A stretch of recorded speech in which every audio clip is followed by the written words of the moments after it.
नमस्कार, आप देख रहे हैं जनहित। मैं हूं आपके साथ यशी शुक्ला। यूपी एसएससी के अभ्यर्थी लेखपाल भर्ती 2021 की प्रक्रिया पूरी न होने को लेकर रोष देखा जा रहा है। प्रक्रिया पूरी करने की मांग को लेकर दर दर भटक रहे हैं लोग। हाल ही में अभ्यर्थियों ने लखनऊ में प्रदर्शन किया। अभ्यर्थियों का कहना है कि सरकार की ओर ध्यान नहीं दे रही है। आरोप है कि सरकार हीला हवाली के चलते भर्ती प्रक्रिया अधर में ही लटकी है। बता दें कि पेट 2021 के द्वारा आयोजित 8085 पदों के लिए लेखपाल की भर्ती निकाली गई थी, जिसमें करीब 2 लाख से ज्यादा लोगों ने हिस्सा लिया था, जिसमें 27,000 से ज्यादा लोगों को कागजी वेरिफिकेशन के लिए बुलाया गया था। भर्ती होने के बाद भी आज तक भर्ती का अभिलेखों का सत्यापन नहीं हो पाया है। यूपी SSSC कार्यालय के बाहर अभ्यर्थियों का जमावड़ा लगा है और इस दौरान चयनित अभ्यर्थियों ने कहा कि उन्हें लगातार झूठे आश्वासन दिए जा रहे हैं। देखिए रिपोर्ट।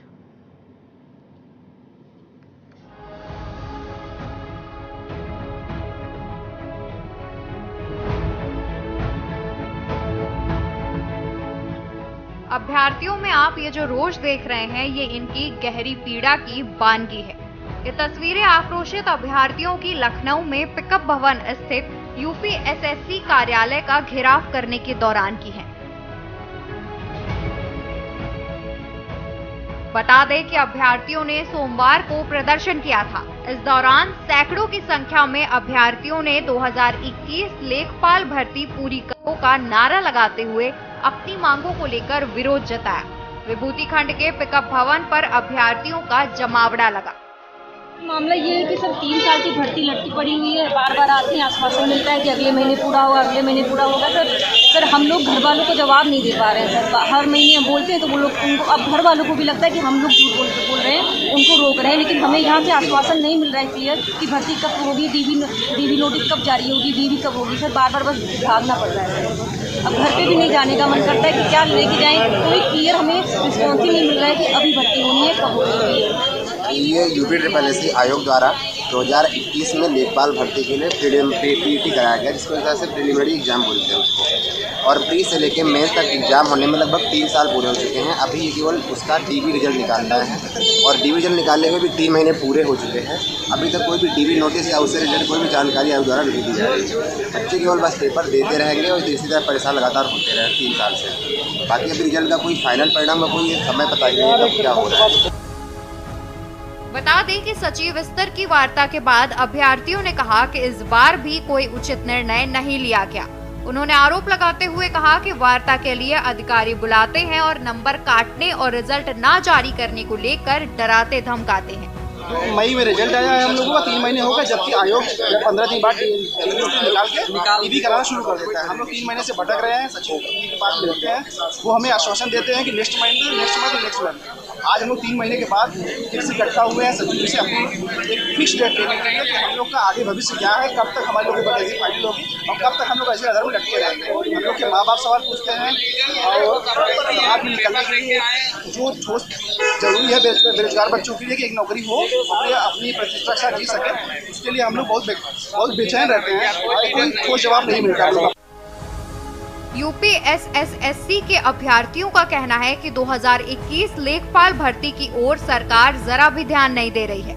परीक्षा पास होने के बाद उन्होंने 10-12 बार यहां आकर प्रदर्शन किया और यूपी SSSC के अधिकारियों से वार्ता की, लेकिन कोई भी उचित फैसला नहीं लिया गया। इसके अलावा अभ्यर्थियों ने बताया कि उन्होंने 2 से 3 बार मुख्यमंत्री योगी आदित्यनाथ के जनता दरबार में भी ज्ञापन दिया, लेकिन वहां भी उन्हें सिर्फ आश्वासन ही दिया गया, पर हल कुछ नहीं हुआ। स्पेशल डेस्क के न्यूज इंडिया। जी हाँ, तो अभ्यर्थियों में ये रोष देखा जा रहा है। ऐसे में बड़ा सवाल है कि आश्वासन तो दिया जा रहा है, लेकिन आश्वासन के अलावा इन छात्रों को कुछ नहीं, इन अभ्यर्थियों को कुछ नहीं मिल पा रहा है। अभ्यर्थी जो है वो यूपी SSC कार्यालय के बाहर जमावड़ा लगाकर बैठे हुए हैं और लगातार न्याय की मांग कर रहे हैं। बता दें कि 27,000 से ज्यादा अभ्यर्थियों को कागजी वेरिफिकेशन के लिए बुलाया गया। हालांकि उनकी अधर में ही ये प्रक्रिया लटकी हुई है और आरोप है कि अभिलेखों का उन्होंने कहा है कि सत्यापन करो और ज्ञापन सौंपा गया है। बता दें कि पेट में लेखपाल भर्ती होने के बाद इधर उधर भटक रहे हैं अभ्यर्थी। चयनित अभ्यर्थियों का आरोप है कि लगातार उन्हें झूठा आश्वासन दिया जा रहा है, जिसकी वजह से उनमें काफी आक्रोश है और वो लगातार काफी दिनों से आपको बता दें कि ये प्रदर्शन किया जा रहा है और ये परेशानियों से यहाँ पर अभ्यर्थी जूझ रहे हैं। आज हम इसी पर चर्चा करेंगे। मेहमान हमारे साथ जुड़ चुके हैं। लगातार टीवी स्क्रीन पर भी नंबर फ्लैश हो रहे हैं। इस मुद्दे से जुड़ी आपकी कोई भी राय हो तो आप हमें कॉल कर सकते हैं। दिव्यांश यादव जी अभ्यर्थी हैं, लखनऊ से हमारे साथ जुड़ चुके हैं। संदीप तिवारी जी अभ्यर्थी हैं, वो भी जुड़ चुके हैं। श्रुति त्रिपाठी अभ्यर्थी हैं, वो भी जुड़ चुकी हैं। मेजर आशीष चतुर्वेदी जी सपा प्रवक्ता है, वो हमारे साथ जुड़ चुके हैं। अनिल शर्मा जी प्रवक्ता कांग्रेस हमारे साथ जुड़ चुके हैं। आप सभी का बहुत बहुत स्वागत। शुरुआत में दिव्यांश आपसे करना चाहूंगी, क्या कुछ ये पूरा मामला है? सबसे पहले तो मैं चाहूंगी कि जरा दर्शकों को ये विस्तार से समझाइए। जी देखिए मैम, सबसे पहले तो मैं के न्यूज़ इंडिया का ये अपॉर्चुनिटी देने के लिए बहुत बहुत धन्यवाद ज्ञापित करता हूं। और इस मुद्दे को, जो वर्तमान में बेरोजगारी एक मुद्दा नहीं रह गया है, के न्यूज़ इंडिया ने ये मुद्दा उठाया, तो मैं आपके इस चैनल के माध्यम से आपको धन्यवाद ज्ञापित करता हूँ।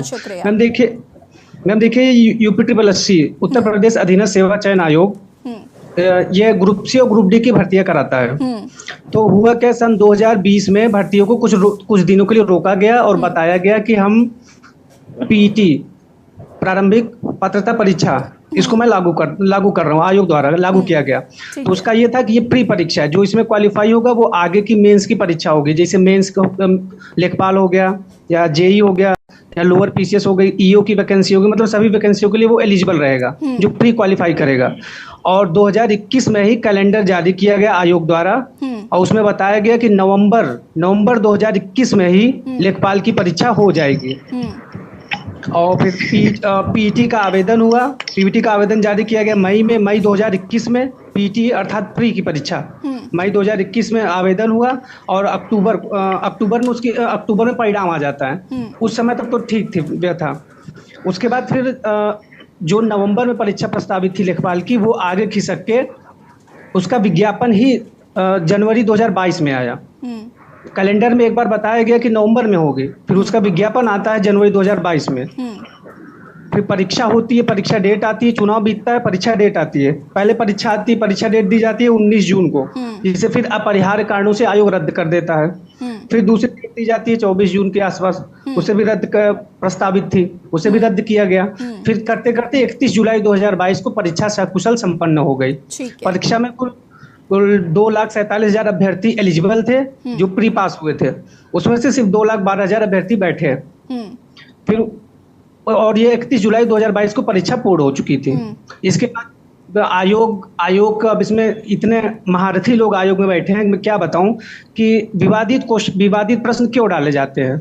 मैं इस मंच के माध्यम से, जहां तक आवाज पहुंच रही, मैं इस मंच के माध्यम से सरकार तक ये आवाज पहुंचाना चाहता हूं कि एक क्वेश्चन पे फाइट रहती है आज के इस बेरोजगारी के दौर में, तो विवादित प्रश्न क्यों डाले जाते हैं। मैं आपको बता दूं, इसमें भी लगभग 6 से 7 प्रश्न विवादित थे जो कि कोर्ट में घसीटे गए कोर्ट में। फिर वहां पे आयोग ने कोर्ट का बहाना दे दिया, जबकि कोर्ट ने एक बार भी वैकेंसी पे स्टे नहीं लगाया। लेकिन आयोग ने कहा जब हाई कोर्ट से क्लियर होगा तभी हम आगे कार्रवाई करेंगे। तो अच्छा, वहां से जब क्लियर हुआ मुद्दा, तो फिर इन्होंने बच्चे इकाना स्टेडियम गए, कुछ लोग वहां जाके धरना प्रदर्शन, इकाना में झंडे लहराए उन्होंने कि लेखपाल भर्ती रिजल्ट जारी करो। फिर उसके बाद करते करते 2 मई 2022 को रिजल्ट जारी हो गया। उसके बाद फिर इसके बाद होता है अभिलेख सत्यापन, डॉक्यूमेंट वेरिफिकेशन। जितने लोग पास हुए सबको डॉक्यूमेंट वेरीफाई कराना होता है। तो आयोग अभी तक इसको टाल रहा है, डॉक्यूमेंट वेरिफिकेशन न कराना पड़े। अब आयोग की क्या मंशा है ये समझ में नहीं आ रहा। माननीय मुख्यमंत्री श्री आदित्यनाथ योगी जी का मिशन रोजगार को आयोग झटका दे रहा है। योगी जी अपने दूसरे कार्यकाल में मुख्यमंत्री महोदय ने सीधे कहा था हम 100 दिन को अंदर रोजगार प्रदान करेंगे। 100 दिनों के अंदर इस भर्ती का भी नाम था, मतलब उसी में जिक्र था कि एक बार समाचार पत्रों के माध्यम से था कि ये भी 6 महीने के अंदर पूर्ण हो जाएगी हर हाल में। उन्होंने कहा था मैं 100 दिनों फिर 200 दिनों का टारगेट लेके इस तरीके से चलेंगे। तो 100 दिन तो वो तो 100 दिन बहुत पहले ही बीत गए और आयोग उस 100 दिन को निर्देश का पालन नहीं किया। उसके बाद ये हमारा परिणाम जारी होने के बाद भी अभी 90 से 100 दिन हो गए लगभग, अभी तक डॉक्यूमेंट वेरिफिकेशन का नोटिस तक नहीं आया।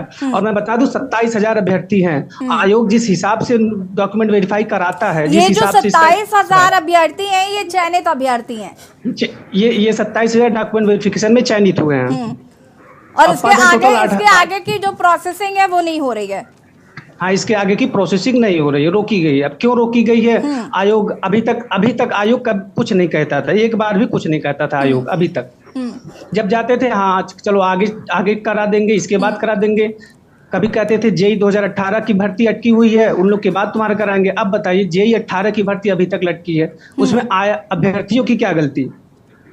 और पेट इसीलिए लाया गया कि हम भर्ती को, ठीक है। अब ये बताइए आशीष दिव्यांश जी कि आप कब से ये प्रदर्शन आपका चल रहा है?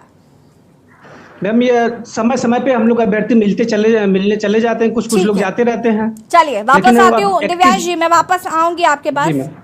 जी मैम। हमारे साथ हमारे संवाददाता मोहम्मद शोएब भी जुड़ चुके हैं। शोएब, फिलहाल क्या कुछ जानकारी? अभ्यर्थी जो हैं वो लगातार बवाल कर रहे हैं, प्रदर्शन कर रहे हैं, झूठा आश्वासन उनको दिया जा रहा है। और अगर हम बात करें यहाँ पर तो देखिए जिस तरीके से परेशानी हो रही है अभ्यर्थियों को कि 2020 में ये प्रक्रिया शुरू हुई, 2023 में जैसे तैसे पेपर हुए और उसके बाद जब रिजल्ट आया तो 27,000 जो अभ्यर्थी हैं उनके आगे की प्रोसेसिंग ही नहीं हो रही और जवाब उनको कुछ नहीं मिल पा रहा है। जी बिल्कुल, आपको बता दें लगातार जो है राजधानी लखनऊ में ये धरना प्रदर्शन जारी रहता है। आए दिन जो है अभ्यर्थी धरना प्रदर्शन को लेकर के खड़े रहते हैं, लेकिन हालांकि इसकी अब देखने वाली बात होगी कि इस पर क्या कुछ निर्णय निकल कर आता है। आपको बता दें बीते सोमवार को भी टिकट भवन पर अभ्यर्थियों द्वारा धरना प्रदर्शन हुआ था, जिसपे यूपीएसएससी के अधिकारियों ने जो है उस पर संज्ञान भी लिया था, इनसे मीटिंग भी की थी, कुछ लोगों को बुलाया भी था, काफी लोगों को वहां पर समझा बुझाकर टाला भी गया था। हालांकि अब देखने वाली बात होगी क्या कुछ इस पर निर्णय निकल के आता है। काफी लोग भविष्य इसके साथ जुड़ा हुआ है। काफी बच्चे जब भर्तियां निकलती हैं तो वो फॉर्म भरते हैं, फॉर्म भरने के बाद में वो पेपर देते हैं, उसके बाद में निर्णय आखिर शून्य रहता है। हालांकि अब देखने वाली बात होगी इस पर क्या कुछ निर्णय निकल कर आता है। जी ठीक है, वापस आते हैं आपके पास। हमारे साथ सपा प्रवक्ता आशीष जी भी जुड़े हुए हैं। आशीष जी, क्या कुछ कहना चाहते हैं? गंभीर मसला है अभ्यर्थियों के साथ इस तरीके की परेशानियां इससे पहले भी हमने देखा, भी शिक्षक भर्ती को लेकर इतना बवाल मचा हुआ था। अब ये अभ्यर्थी जो है ये परेशान चल रहे हैं। लगातार समय समय पर हम देख रहे हैं कि अभ्यर्थियों का प्रदर्शन देखने को मिल रहा है, बेरोजगारी अपनी चरम सीमा पर है। क्या कहना चाहते हैं? देखिए, जब से भारतीय जनता पार्टी की सरकार बनी है, आप देखिए कि रिकॉर्ड बनाया उन्होंने कि जब उन्होंने सरकारी भर्तियां निकाली और 7 से 8 बार उनका जो है उन परीक्षाओं का पर्चा जो है वो लीक हो गया। तो इतने हजारों लाखों रुपए जो खर्च हुए लोगों के, सरकार के, जितनी बार आपने वो प्रक्रिया चलाई वो बिल्कुल फ्लॉप रही। नुकसान देश के जो प्रदेश के वासी हैं उनका हुआ, जिन परिवार के बच्चों ने वो फॉर्म भरे थे उनका हुआ, उन परिवारों का हुआ। आशीष जी, मैं आपको यहाँ पर रोकना चाहूंगी। हमारे साथ एक दर्शक जुड़ चुके हैं, उनकी कॉल लेने के बाद वापस मैं आपके पास आती हूँ। हमारे साथ उमेश जैन जी जुड़ चुके हैं मेरठ से। उमेश जी, बहुत बहुत स्वागत है आपका, अपनी बात रख सकते हैं आप। नमस्ते मैडम जी नमस्कार। मैं ये कहना चाह रहा था कि हमारे उत्तर प्रदेश में अभ्यर्थियों को बहुत परेशान किया जा रहा है। 3 साल में भी पोस्टिंग नहीं दी जाती, कोई शिक्षक नहीं रहा, रोजगारी का, बेरोजगारी बढ़ती जा रही है। हाँ उमेश जी, आपकी आवाज नहीं आ पा रही हम तक। मैं ये कहना चाह रहा था कि हमारे उत्तर प्रदेश में अभ्यर्थियों के साथ बहुत ज्यादती हो रही है। 3 साल हो गए इन्हें एग्जाम पास किए हुए, इनकी पोस्टिंग नहीं की जाती, इन्हें चक्कर कटवाए जाते हैं, इनका भविष्य अंधकार में पड़ रहा है और सरकारी सिस्टम बिल्कुल फेल होता जा रहा है। कोई ईमानदारी से काम नहीं कर रहा है। तो सरकारी ऑर्डर होने के बाद भी 13 साल हो गए, मुझे अभी तक एरियर का भुगतान नहीं हुआ है। 8-8 महीने में कमिश्नर साहिबा भी जवाब नहीं देती हैं। धक्के खाते खाते मैं भी थक गया हूँ। भगवान मेरी कोई सुन ले तो मैं भी आपको धन्यवाद दूँ। चलिए ठीक है उमेश जी, बहुत बहुत शुक्रिया आपका कॉल करने के लिए। और लगातार टीवी स्क्रीन पर नंबर फ्लैश हो रहे हैं और इस मुद्दे से जुड़ी यदि आपकी कोई भी राय हो तो आप हमें कॉल कर सकते हैं। आशीष जी, अपनी बात को पूरा कर सकते हैं आप। मैं जैसा कि कह रहा था कि इतने लोग इतनी बार जो ये पर्चे भरे गए और उसका कोई नतीजा नहीं निकला, आप युवा पीढ़ी को क्या संदेश दे रहे हैं? फिर उन्होंने एक नई स्कीम निकाली जिसमें इन्होंने कहा कि भाई हम लोगों को जो है डायरेक्ट भर्ती नहीं करेंगे, हम पहले उनको संविदा पे रखें। वो और एक गलत सिस्टम था। आप लोगों को नौकरियां दे नहीं पा रहे हैं, और जो बची कुची नौकरियां हैं सरकारी, अब आप इनके प्रवक्ताओं को देखिए, वो झूठे आंकड़े तो बहुत बड़े बड़े बताते हैं कि इतने करोड़ लोगों को नौकरियां दे दी। अरे कहाँ दे दी? कोई नई फैक्ट्री लगी नहीं रही, कोई नया काम शुरू ही नहीं हो रहा, तो नौकरियां कहाँ दे दी? और जो नौकरियां एग्जिस्टिंग स्ट्रक्चर में हैं वो भी आप संविदा पे कर रहे हैं, और जो बाकी हैं उन पे आप लोगों को एम्प्लॉयमेंट ही नहीं दे पा रहे। अभी जैसे हमारे सामने चल रहा है आज का जो ज्वलंत विषय है कि 3 साल हो गए परीक्षा को हुए और अभ्यर्थी जो है इधर से उधर धक्के खा रहे हैं। और ये पहली बार नहीं है। मैं भूतपूर्व सैनिक संघ का अध्यक्ष भी हूँ, तो अभी एक हमारे टाइम पे भी ग्राम विकास अधिकारियों की भर्ती निकली थी जिसमें पूर्व सैनिकों का उसमें चयन हुआ था, लेकिन उनका कोटा उनको दे ही नहीं रहे थे ये लोग। जो निर्धारित पूर्व सैनिकों का कोटा होता है, वो ये जो आयोग है, ये लोग कमीशन खाते हैं वहां पे। सबको पता है कि ये लोग जो है वहाँ कमीशन खाते हैं लोगों को नौकरियां देने का। तो ये तो सरेआम वहां चलता है। तो ये जो पूर्व सैनिकों का कोटा था, इतने दिन वहां धरना प्रदर्शन चला, तब भी इन्होंने नहीं दिया। तो अब जैसा मैं अभी यहाँ पे सुना कि योगी आदित्यनाथ से भी कुछ बच्चे जाकर के मिले थे, यदि अगर सीएम को भी मिलने के बाद नहीं हो पा रहा है तो कहीं ना कहीं इन सबकी मिली भगत ही तो है। ऐसा तो है नहीं कि योगी जी को जानकारी नहीं है, जानकारी तो है कि ये चीज है, और अगर उसके बाद भी नहीं है तो मिली भगत तो है ही है, तभी तो ये हाल है। चलिए आशीष जी, मैं वापस आऊंगी आपके पास। हमारे साथ यहाँ पर अनिल शर्मा भी जुड़े हुए हैं जो कि कांग्रेस प्रवक्ता हैं। अनिल जी, अपनी भी प्रतिक्रिया साझा करिए, उसके बाद बाकी अभ्यर्थियों का रुख करते हैं। आशीष जी, ये बात किसी से छिपी हुई नहीं है कि उत्तर प्रदेश में जिस प्रकार से नौजवान के साथ रोजगार के नाम पर ढकोसला अपनाया जा रहा है, उन्हें भ्रमित किया जा रहा है, उनके साथ धोखाधड़ी हो रही है। 2021 की भर्ती निकली, 2022 में लेखपालों की पदों पर 8085 पर फिर भर्ती निकली। 21 के स्कोर बोर्ड के अनुसार 15% अधिक अभ्यर्थियों के एग्जाम के लिए बुलाया गया। 31 जुलाई 2022 को आयोजित कराया गया था एग्जाम, और 9 महीने बाद लेखपालों का परीक्षा परिणाम घोषित हुआ। 2021 के अभ्यर्थियों को उनका न्याय नहीं मिला, उन्हें नौकरी नहीं मिली, और ये नई भर्ती और निकाल दी। ठीक है, भर्तियों का घोषणा सरकार करती है, लेकिन कितने लोगों को नौकरी दे रही है, इस पर भी बात करनी चाहिए।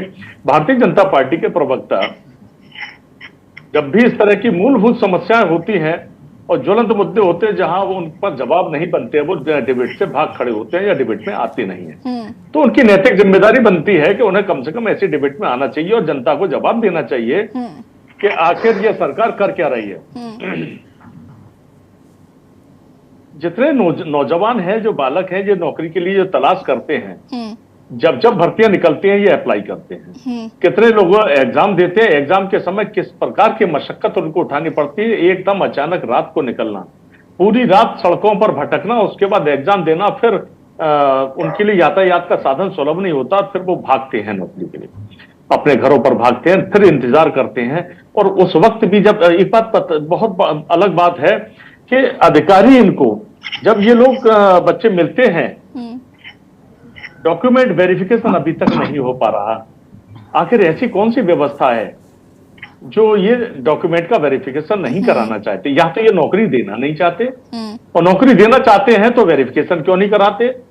सेक्रेटरी से जो अभ्यर्थी मिले हैं उनको, जैसा मुझे बताया जाता है कि नंबर काटने और रिजल्ट न जारी करने के लिए धमकी दी जाती है कि आप चुपचाप बने रहिए, और ये तानाशाही सरकार उनको दबाने का काम करती है। 27,455 की शॉर्टलिस्ट जारी होती है, 27,000 करीब अभ्यर्थी हैं, पद लगभग 8,000 हैं, और उनमें से भी वेरिफिकेशन करने के बाद 7,882 लोगों को नौकरी मिलनी है। तो आखिर सरकार क्या करना चाहती है? अरे भाई, आप इसी प्रकार से मामला अटका 69,000 टीचरों का, वो भी मामला कोर्ट में चला गया। ओबीसी के आरक्षण का मामला उसमें आया, और आज तक वो लटके हुए हैं। क्या सरकार ये घोषणा करेगी कि जब से हमने भर्ती निकाली है, बच्चों ने जो भर्ती पास की है, उस एग्जाम को पास किया है, क्या तनख्वाह तब से देगी? ये नुकसान अगर नौजवानों को हो रहा है तो क्या इसकी भरपाई सरकार करेगी? याशी जी, ये सरकार पूरी तरह से फेल हो चुकी है। ये ठीक है सरकार नहीं अनिल जी, मैं वापस आती हूँ आपके पास। हमारे साथ एक प्रशांत कुमार जी दर्शक अयोध्या से जुड़ चुके हैं। प्रशांत जी बहुत बहुत स्वागत है आपका और अपनी राय रख सकते हैं आप। जी मैं प्रशांत कुमार बोल रहा हूँ अयोध्या से। मैम जब से ये इम्तिहान हुआ है, पहले तो वैकेंसी निकालने के लिए आपको धरना देना पड़ता है, उसके बाद वैकेंसी निकल भी जाती है, उस एग्जाम के लिए धरना, एग्जाम होने के बाद रिजल्ट के लिए धरना, एक कई स्टेप बन गया है एक वैकेंसी के लिए। और जब से ये पेट मैम आया तब से ये होने लगा कि आयोग उसी में 6 महीने व्यस्त रहता है, 6 महीने टाइम मिलता है, बाकी और सब में काम करते हैं ये लोग। जी ठीक है, तो यही तो समस्या है हम लोग की। ये तो है ही, बाकी मानसिक पीड़ा से भी इतना गुजरते हैं, क्या बताएं। प्रशांत जी आप भी, मुझे लगता है कि इसी के अभ्यर्थी ही हैं शायद। जी लेखपाल के मैम। जी चलिए, बहुत बहुत शुक्रिया आपका जुड़ने के लिए और जानकारी दर्शकों तक साझा करने के लिए। और जनहित में आज हम बात कर रहे हैं लेखपाल भर्ती में चयनित 27,000 अभ्यर्थियों की जो प्रदर्शन कर रहे हैं, क्योंकि उनकी जो भर्ती है वो अधर में लटकी हुई है। लगातार उनका आरोप है कि उन्हें झूठा आश्वासन दिया जा रहा है, साथ ही साथ उनकी कोई मदद नहीं कर रहा। चर्चा इसी पर कर रहे हैं। इसी बीच हमारे साथ एक दर्शक जुड़ चुके हैं रग्नेश एटा से। बहुत बहुत स्वागत है आपका, अपनी राय रख सकते हैं आप। नमस्कार मैम, मैं एटा जनपद से बोल रहा हूँ। जी नमस्कार। मेरा एक सवाल, कितने राजनीतिक दल के ये प्रतिनिधि बैठे हुए हैं, इनसे सामान्य सवाल है, कोई उचित उत्तर दे तो बताएं कि जिस प्रकार विधानसभा में विधायकों के भत्ते और वेतन बढ़ने के लिए ये सब एक मतभेद बुला के एक हो जाते हैं, लोकसभा में सांसद अपने भत्ते और वेतन बढ़ाने के लिए एक हो जाते हैं, इस प्रकार ही बेरोजगारों के रोजगार के लिए ये सब एक क्यों नहीं हो जाती है, रोजगार सृजन के लिए?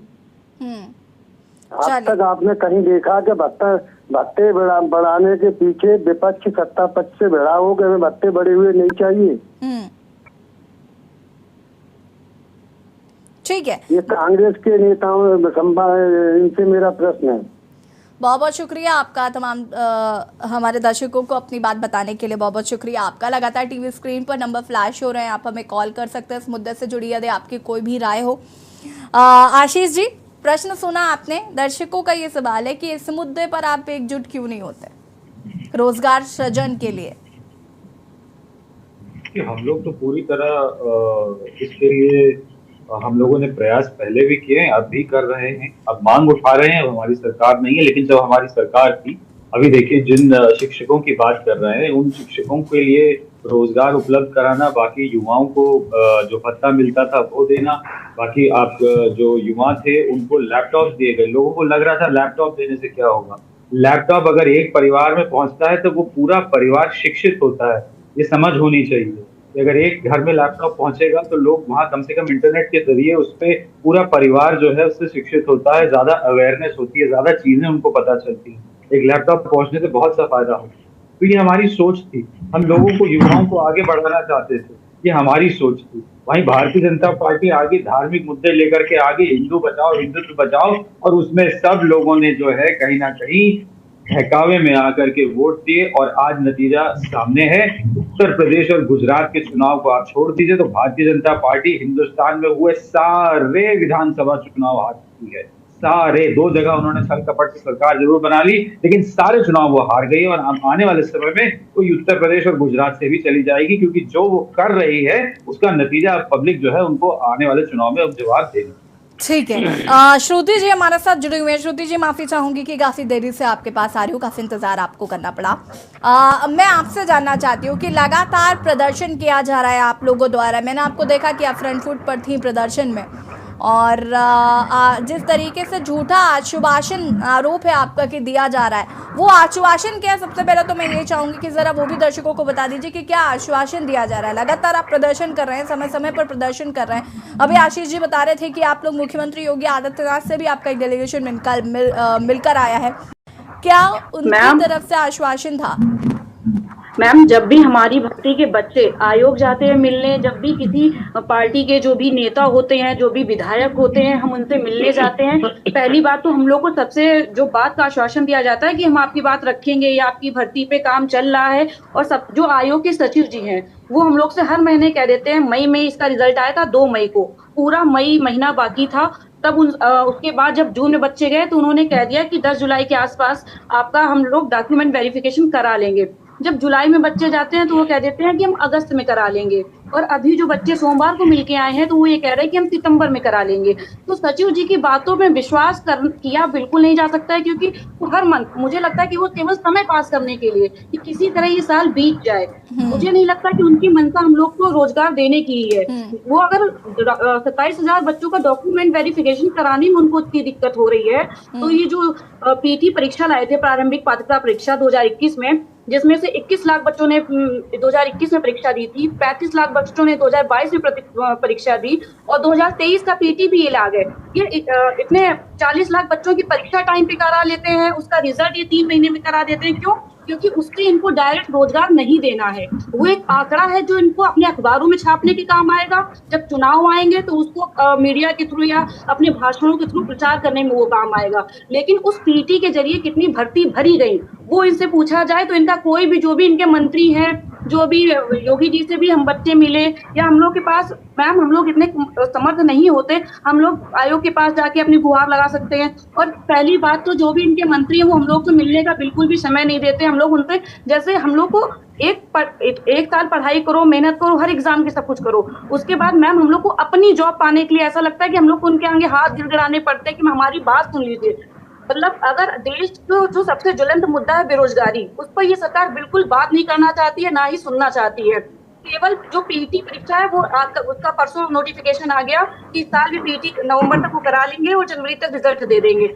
अगर इसका एक ही कि आप पीटी करा सकते हैं, लेकिन जो 2021 जो उनका पहला पीटी था उसकी भी भर्तियां अभी तक लंबित हैं। तो साफ एक नजर आता है कि किसी भी तरह मतलब रोजगार देना नहीं चाहते हैं। केवल जो हम लोग पेपर पढ़ते हैं, योगी जी की फोटो निकलती है कि 1 करोड़ रोजगार बेरोजगारों को रोजगार दिया, वो शायद पीटी वाला डाटा उठा के रख देते होंगे, क्योंकि किसी भी अगर आयोग से ही पूछ दिया जाए कि कितनी भर्तियां उसने समय पे पूरी कराई हैं तो वो उसका जवाब खुद नहीं दे पाएगा। इतना असमर्थ आयोग मुझे नहीं लगता देश के किसी भी प्रदेश का होगा, और उस प्रदेश का जिसकी जनसंख्या इतनी ज्यादा, जिसमें देश का सबसे ज्यादा युवा हमारे देश में है, वहां पे बेरोजगारों की ये हालत है। और मैम मैं सबसे पहले तो आपका शुक्रिया करना चाहती हूँ कि जिस तरह देश का मीडिया, मैं उसमें कहूंगी कि मीडिया का भी रोल बहुत बड़ा होता है। हमारे देश की मीडिया आज गई है सीमा हैदर और सचिन को कवर करने में। कोई भी बेरोजगारों का मुद्दा नहीं उठाना चाहता है, हमारी बात कोई सुनने वाला नहीं है। मैम सबसे पहले शुक्रिया कि आपने हम लोग को मौका दिया कि हम अपनी बात सबके सामने रखें।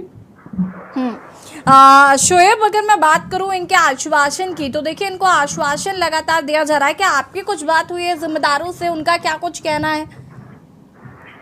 बिल्कुल, आपको बता दें जब अभ्यर्थी बात करने के लिए जाते हैं तो अधिकारी लगभग टालमटोल करने के लिए वो रहते हैं, और काफी अभ्यर्थी डटे भी रहते हैं कि जब तक हम बात नहीं करेंगे जब तक यहाँ से हटेंगे नहीं। तो कुछ इस तरह हालात देखने को मिले वहाँ पर, और लगातार जो अधिकारी भी वहाँ पर मौके पर नजर आए हैं। जिस तरह अगर मीडिया की हम बात करें तो मीडिया भी बात करने की कोशिश करती है, तो उसमें भी अधिकारी टालमटोल करते हैं कि अभी अधिकारी बिजी है या कोई बात करेंगे, तो मामले को टाल दिया जाता है। जी मैम, मैं एक बात यहाँ और कहना चाहूंगी कि सिर्फ अब जो ये 27,000 अभ्यर्थी जिनका इन्होंने डॉक्यूमेंट वेरिफिकेशन कराने के लिए रिजल्ट निकाला था, सिर्फ अभ्यर्थी ही नहीं सफर कर रहे हैं, उनके परिवार के जितने भी सदस्य होते हैं। जाहिर सी बात है कि एक सरकारी नौकरी के लिए पूरा परिवार जद्दोजहद करता है। जिस तरीके से माँ बाप अपने बच्चों को पढ़ाते हैं, देखिए इसमें कोई दो राय नहीं है। श्रुति जी, मैं वापस आती हूँ आपके पास, मैं आऊंगी। संदीप तिवारी जी, क्या कहना चाहते हैं आप? जी, आवाज आ रही है मैम हमारी? जी, माफी चाहूंगी, काफी देरी से आपको ले रही हूँ मैं। जी कोई बात नहीं मैम। सबसे पहले मैम आपको धन्यवाद देना चाहते हैं कि आप हम अभ्यर्थियों की बात को उठाने के लिए तैयार हुए, क्योंकि अधिकतर हम लोग ये देख रहे हैं मैम कि मीडिया वाले हम बेरोजगारों की बात को सुनना ही नहीं चाहते हैं। तो मैम हमारा सवाल जो है UPSSC आयोग से और माननीय मुख्यमंत्री योगी जी से ये है कि जिस तरीके से बाकी मुद्दों को आप इतना ध्यान से उठाते हैं और टाइमली, अभी कोई भी इलेक्शन होना होता है तो उसका फिक्स शेड्यूल आ जाता है मैम कि किस डेट को इलेक्शन होना है, किस डेट को रिजल्ट आएगा, किस डेट को नॉमिनेशन होगा, सब कुछ क्लियर है। लेकिन मैम जो UPSSC आयोग है इसमें हम लोगों को बार बार सचिव के पास जाकर के पूछना पड़ता है कि कब हमारा पेपर होगा, कब हमारा रिजल्ट आएगा। क्या मैम कोई कैलेंडर नहीं जारी करना चाहिए यूपी SSSC आयोग को, कि जिससे हम लोगों को बार बार आयोग का चक्कर न काटना पड़े? जी मैम, ये सबसे पहले तो एक कैलेंडर होना चाहिए मैम। जिस तरीके से मैम SSC का देखिए आप 4-4 महीने के अंदर जो all India ma'am central government की पूरे इंडिया का पेपर क्लियर होके ज्वाइनिंग तक हो जाती है, लेकिन यूपी SSSC में मैम जो है 2018 की भर्ती 2023 में पेपर करवाते हैं। रिजल्ट तो मैम हमको लगता है कहीं 2026 में ही आएगा। तो कोई उम्मीद ही नहीं बची है मैम कि कब पेपर होगा, कुछ नहीं कहा जा सकता है मैम। संदीप जी, हम उम्मीद करते हैं कि इस पर आप लोगों का ये जो प्रयास है वो सफल हो कैसे भी, और सरकार इस ओर भी ध्यान दे। हम कोशिश करेंगे। और हमारे साथ दर्शक जुड़ चुके हैं, मैं वापस आऊंगी आपके पास। गिरीश शुक्ला जी हैं कानपुर से। गिरीश जी, बहुत बहुत स्वागत, अपनी बात रख सकते हैं आप। प्रदेश की सरकार के बारे में तमाम निगेटिव बातें बोली गई हैं, तो हम प्रदेश की सरकार से हम ये आग्रह करते हैं कि उनकी बदनामी क्यों हुई है, किस अधिकारी की वजह से हुई है, और क्या अक्षम है अधिकारी जो वो समय पर डीलिंग नहीं कर पाते हैं, और सरकार की बदनामी इस तरह से सार्वजनिक रूप से होती है और जनता में अविश्वास पैदा होता है सरकार के प्रति और उसके क्रियाकलाप के प्रति। मैं प्रदेश के मुख्य सचिव से अनुरोध करता हूं इसकी वो स्वयं जांच करें और शीघ्र जो भी यथोचित निर्णय हो वो सार्वजनिक रूप से बताएं, ताकि आम जनता ने जो ये सुना है निगेटिव बात उसका पॉजिटिव उत्तर कुछ न कुछ आना चाहिए।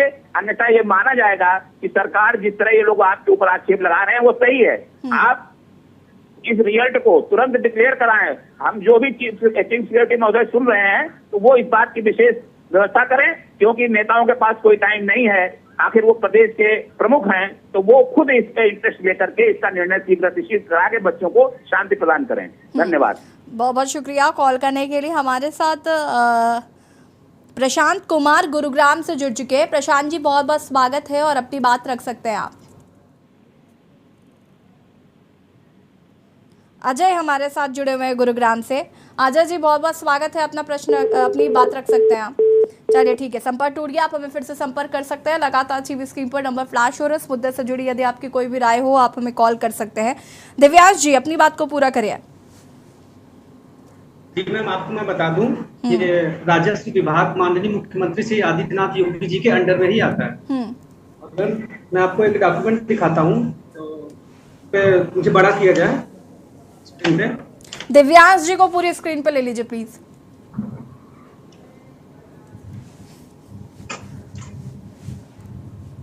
जी मैम, देखिए ये प्रयागराज जिला अधिकारी महोदय का लेटर है। इसमें उन्होंने अपील, इन्होंने राजस्व परिषद को लेटर लिखा है कि 800 कुछ पदों में से 463 पद खाली हैं। उन्होंने राजस्व परिषद से अपील की है कि लेखपाल के पद भरे जाएं।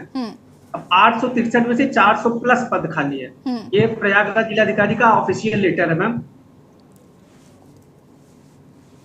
उसके बाद मैं दूसरा मैं आपको दिखाता हूँ। ये उत्तर प्रदेश लेखपाल संघ के प्रदेश अध्यक्ष श्री राम मूरत यादव जी का लेटर पैड है। इसमें भी उन्होंने मांग की है कि लेखपालों की इतनी ज्यादा कमी है कि कार्य नहीं हो पा रहा है, आधे से ज्यादा पद खाली है। तो इसलिए इसका मतलब पद भी खाली है, उसके बावजूद भी भर्तियां नहीं हो रही। एक मैम देखिए न्यूज़पेपर में 26 लेखपालों के भरोसे से 210 ग्राम पंचायत और खसरा खतौनी रियल टाइम खतौनी बाधक बन रही लेखपालों की कमी। माननीय प्रधानमंत्री, देश के यशस्वी प्रधानमंत्री श्री नरेंद्र मोदी जी का विजन सौमित्र योजना में घरौनी बांटने का काम लेखपाल का ही है, और इसको प्रत्येक लेखपाल को प्रत्येक नागरिक करके करना है। जब लेखपालों की इतनी कमी है तो सौमित्र योजना भी कैसे फॉलो होगी? ठीक है, एक सेकेंड मैं वापस आती हूँ दिव्यांश जी आपके पास। मैं आशीष जी आपसे जानना चाहूंगी कि समाजवादी पार्टी क्या कर रही है, समाजवादी पार्टी इन अभ्यर्थियों के लिए क्या करेगी। मैं ये भी चाहूंगी कि जरा आप ये भी तो सुनिश्चित करें कि ठीक है, विपक्ष कहते हैं मजबूत होता है तो लोकतंत्र की आवाज मजबूत होती है, तो एज अ विपक्ष समाजवादी पार्टी का क्या रोल रहने वाला है? यार यही सवाल मैं अनिल शर्मा जी आपसे भी पूछना चाहती हूँ। शुरुआत मैं करूंगी आशीष जी आपसे।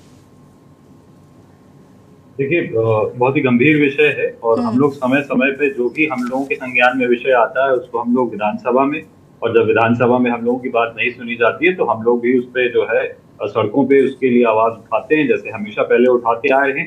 मैं अनुरोध करना चाहूंगा, आज जो हम लोगों से साथ में जो अभ्यर्थी हैं वो लोग हमसे संपर्क कर सकते हैं। हम लोग जो है इसको निश्चित रूप से जो है विधानसभा में भी उठाएंगे और बाहर सड़कों पे भी उठाएंगे। तो वो लोग हमसे जो अभ्यर्थी हैं वो संपर्क करें और हम लोग उनके साथ खड़े हैं। इस चीजों पे हमेशा खड़े रहते हैं। युवाओं की पार्टी है समाजवादी पार्टी, तो हम लोग आपके साथ बिल्कुल पूरी तरीके से हम लोग आपके साथ। अनिल जी। जी यशी जी, देखिए पहले तो मैं एक बात बताना चाहूंगा, यूपीएससी की भर्ती होने से, लेखपाल जी की भर्ती जो होनी थी 2021 में, उससे पहले राजस्व परिषद के अध्यक्ष मुकुल सिंघल जी ने एक बात कहा था, लेखपाल भर्ती के मामले में शासन की कुछ व्यवस्था में संशोधन होना था, उस संशोधन के बाद लेखपालों की भर्ती होनी थी और संशोधन शायद हो गया होगा तभी भर्ती की प्रक्रिया पूरी हुई, लेकिन उनकी प्रक्रिया पूरी होने के बावजूद भी आज तक अब भर्तियों को नौकरियां नहीं मिली, लेखपालों पर तैनाती नहीं मिली, न उनके वेरिफिकेशन हुए। कांग्रेस पार्टी इन अभ्यर्थियों के साथ हर तरीके से साथ है, इनकी आवाज को दबने नहीं देगी, संघर्ष में कांधे से कांधा मिलाकर इनका साथ देगी और हम नौजवानों के साथ है। हम कांग्रेस हमेशा रोजगार के लिए बात करती है, पकौड़े तलने वाली बात अनिल जी ट्विटर नहीं खेलना है, ट्विटर नहीं खेलना है, उनके साथ खड़े होना है। और यही बात मैं आशीष जी आपसे भी कहना चाहती हूँ, ट्विटर नहीं, सड़कों पर नजर आइए इन अभ्यर्थियों के साथ। सरकार को भी लगे ना कि विपक्ष मजबूत है हमारा। अनिल जी देखिए मैं निवेदन करूंगा, देखिए मैं निवेदन करूंगा अभ्यर्थियों से, इनका जो संघ है उनके जो प्रतिनिधि है वो कम से कम जिस दिन प्रदर्शन ना हो कांग्रेस कार्यालय आए, जो इनके प्रदेश अध्यक्ष हैं कांग्रेस कार्यालय आए, बैठकर माननीय प्रदेश अध्यक्ष ब्रजलाल खाबरी जी के साथ हम वार्ता इनकी कराते हैं। देखिए ऐसा होता है कि जब पूरी प्रक्रिया की जानकारी किस प्रकार से होनी है, क्या होना है, तब पूरी बात आगे रखी जा सकती है और इनके साथ संघर्ष में हम लोग खड़े होंगे। तो इसके लिए एक छोटी सी पहल ये भी करनी पड़ेगी कि कब कार्यक्रम होना है इनका, कब प्रदर्शन होना है, कब अधिकारियों से मिलना है, तो एकदम से तो कार्यक्रम नहीं मालूम पड़ता है ना। उसकी व्यवस्था है कि इनके जो प्रतिनिधि हैं, जो भी प्रदेश अध्यक्ष या प्रदेश के प्रतिनिधि हैं, वो एक छोटा सा डेलीगेशन माननीय प्रदेश अध्यक्ष ब्रजलाल खाबरी जी से मिले और हम निश्चित कराएंगे कि हमारी उत्तर प्रदेश के प्रभारी कांग्रेस की राष्ट्रीय अध्यक्षा आदरणीय प्रियंका दीदी से भी हम इनकी मुलाकात कराने का काम करें और इनकी आवाज को बड़े पैमाने पर उठाने का हम लोग काम करें। चलिए बहुत अच्छी बात आपने यहाँ पर, हाँ अनिल जी बहुत अच्छी बात कही। और अगर आप ऐसा करते हैं तो मुझे लगता है कि ये बच्चों के भविष्य के लिए बहुत बेहतर होगा। आशीष जी मैं कह रही थी कि ट्विटर नहीं करना है, सड़कों पर नजर आना है। देखिए बहुत अच्छा आश्वासन अनिल जी ने भी दिया है और रिक्वेस्ट भी करी है कि वो प्रियंका जी तक की आवाज पहुंचाने की कोशिश करेंगे, ब्रजलाल खाबरी तक। आपकी तरफ से भी मैं ऐसे ही कुछ चाहती हूँ कि आप भी जरा अखिलेश यादव से इनकी मुलाकात करवाइए, सड़कों पर नजर आइए इनके साथ।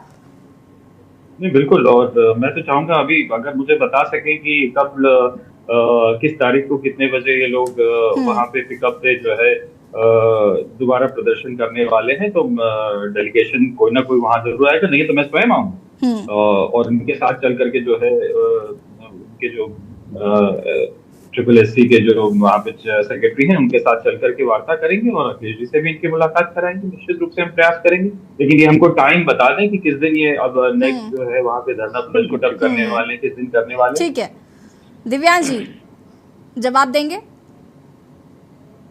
जी मैम देखिए अभी वो प्री प्लान तो ऐसा कुछ है नहीं। अभी दरअसल जो कल हम लोगों का 31 जुलाई को जो था वहाँ पे भीड़ एकत्रित हुई थी, तो उसमें सचिव जी ने प्रतिनिधि मंडल, और प्रतिनिधिमंडल में आपको बता दूं वहाँ पे प्रतिनिधि मंडल उन्होंने कहा कि पहले 5 भेजिए, फिर 10 भेजिए, फिर नहीं माना गया।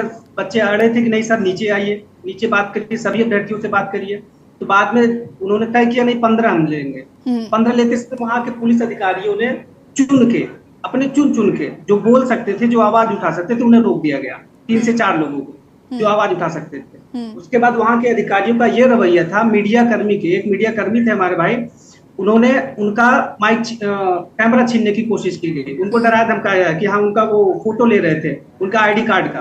अब मीडिया भी सुरक्षित नहीं रही इस हिसाब से। और वहाँ के एक पुलिस अधिकारी थे, अब इस खुले मंच से मैं क्या ही नाम लूं, वो सीधे सीधे कह रहे हैं कि तुम लोग का अभी सिर्फ 3 साल, मेरा भी 3 साल हुआ था, तुम लोग भी 3 साल वेट करो। मतलब अगर वो उस प्रक्रिया से गुजरे हैं तो हम भी उसी प्रक्रिया से गुजरे। और मैं आपको बता दूं इसके पहले कुछ लोग आयोग में ऊपर जाते हैं, मतलब सचिव के पास, तो वहाँ ना जवाब देना चाहिए था ना कि क्योंकि सास भी कभी बहू थी सीरियल नहीं चल रहा है यहाँ पर कि आपने जो झेला है वो हम भी झेलेंगे। सास बहू का डिबेट बना लिए वही देखिए। और मैं आपको बता दूं, हम आयोग इस मंच के माध्यम से मैं आयोग से ये अपील करना चाहता हूँ, आयोग अपने नोटिफिकेशन में पहले ही लिख दे कि एक और प्रक्रिया होगी धरना, पहले ही लिख दे ताकि हम लोग पहले से ही तैयार रहे मानसिक रूप से कि हाँ धरना देना ही है, क्योंकि कोई भी भर्ती आज तक ऐसी नहीं। ठीक है, तो आगे की क्या रणनीति है श्रुति जी?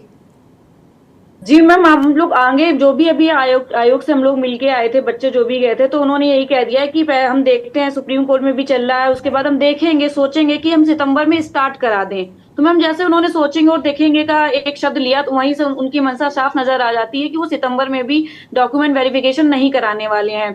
तो सर मैम, अब तो हम लोग जो भी हमारे सामने जो अनिल जी और आशीष जी बैठे हैं, हमें बस इनका साथ चाहिए, क्योंकि मैम बिना, हमें लगता है जो विपक्ष होता है उसको, जो पक्ष की जो कमियां होती हैं उस पर जो भी बेरोजगारों की जैसे नहीं सुनी जा रही है, हम बस इनसे ये चाहते हैं कि ये हमारे साथ आए और हमारी बात जहां तक पहुंचा सके, विधानसभा हो, राज्यसभा हो, जहां तक हमारी बात पहुंचे, हमें विपक्ष का इस समय साथ चाहिए, क्योंकि पक्ष तो हमारा सुन नहीं रहा है, ना ही आयोग हमारा सुन रहा है। एकदम उन्होंने तानाशाही वाला रवैया अपना रखा है कि हम लोग से इतने क्रूर तरीके से बात करते हैं कि जैसे हम लोग वहां पे बहुत कुछ गलत करने गए हों, और ये इस तरह से। तो जो भी विपक्ष के लोग हैं, हम इस मंच के माध्यम से कह रहे हैं, जो भी अनिल सर हैं, आशीष सर हैं, कि आप लोग हमारा साथ दीजिए, आपके माध्यम से हमारी बात जहां तक पहुंचे कि लेखपाल भर्ती जल्द से जल्द पूरी हो। आशीष जी तो पूछ भी रहे हैं आपसे कि आपका नेक्स्ट जो भी प्रदर्शन या जो भी कार्यक्रम है आप लोग मुलाकात करें। अनिल जी भी कह रहे हैं कि आप उनसे, आपका एक डेलीगेशन मुलाकात करें तो आप लोगों के लिए बेहतर होगा, क्योंकि देखिए विपक्ष मजबूत होता है तो लोकतंत्र मजबूत होता है, और अगर विपक्ष आपकी मजबूती से आवाज उठाएगा तो जाहिर सी बात है कि आपको न्याय मिलेगा। संदीप जी, इसके बाद आपके पास मैं एक सेकेंड, श्रुति जी, मैं संदीप जी आपके पास आऊंगी, लेकिन उससे पहले हमारे साथ एक दर्शक है विजय कुमार जुड़ चुके हैं कुशीनगर से। विजय जी बहुत बहुत स्वागत है, अपनी बात रख सकते हैं आप। विजय जी अपनी बात रख सकते हैं आप। ठीक है, विजय जी से संपर्क टूट गया है। लगातार टीवी स्क्रीन पर नंबर फ्लैश हो रहे हैं। इस मुद्दे से जुड़ी यदि आपकी कोई भी राय हो आप हमें कॉल कर सकते हैं। संदीप जी क्या कहना चाहते हैं आप? सचिव जी कैसे भी करके जल्दी से जल्दी हम लोगों के टीवी के डेट जारी करवा दें मैम, क्योंकि हम लोग मध्यम वर्गीय परिवार से आते हैं मैम।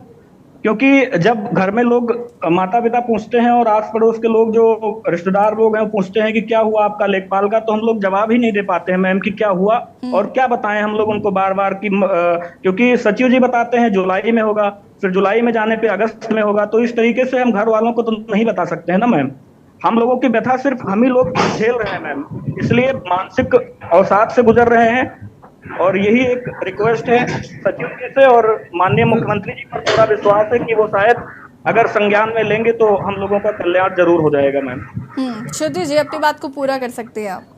मैम मैं यहाँ आपके मंच के जरिए मैं एक आयोग की जो एक और पिछली भर्ती थी, जो आयोग की जो पिछली जो इसका रिकॉर्ड रहा है, इसकी एक भर्ती थी 2018 की ग्राम विकास अधिकारी की।